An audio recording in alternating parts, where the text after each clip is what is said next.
আসসালামু আলাইকুম দর্শক, ওগান্ডা টিভির তার সেরা নিউজে আপনাদের স্বাগতম। শুনছিলেন বিকাল 9টার সংবাদ। ঈদের ছুটিতে জমজমাট দেশের সব পর্যটক কেন্দ্র। জানা যায় সুইমিং পুলে গোসল করার সাথে সাথে মেয়েরা অতিরিক্ত হিসু করার কারণে দেশে বিশাল এক বন্যা হওয়ার সম্ভাবনা রয়েছে বলে জানিয়েছেন আবহাওয়া অধিদপ্তর। এদিকে ঈদের ছুটিতে গার্লফ্রেন্ড বয়ফ্রেন্ডরা খেত খামারে গিয়ে একজন আরেকজনের উপর মিছিল ঢোকাতে গিয়ে চাচার কাছে কট খায় এক চুদনামার্কা কাপল। বিস্তারিত দেখুন ইবলিশ হুসেন শয়তানের রিপোর্টে।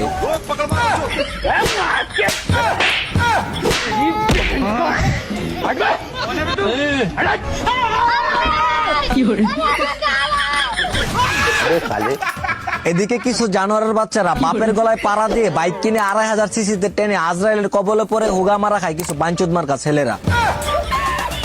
শিয়াল বলে আমি কখনো মুরগি খাই না, বিড়াল বলে আমি কখনো কাটা পছন্দ করি না। এদিকে হাদি হত্যার প্রধান আসামি ফয়সাল করিম বলে আমি হাদিকে হত্যা করি নাই।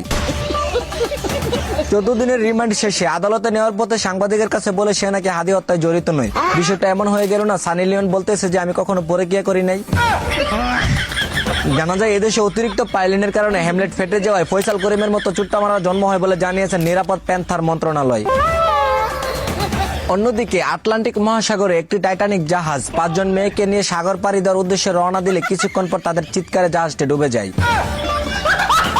ঘটনাস্থলে খায়রুল দেওয়ানের নেতৃত্বে ক্যান্সার বাহিনী নামক একটি স্পেশাল ফোর্স এসে তাদেরকে উদ্ধার করে। বিস্তারিত দেখুন মিছিল হারানোর সময় মেয়েদের আওয়াজের রিপোর্টে।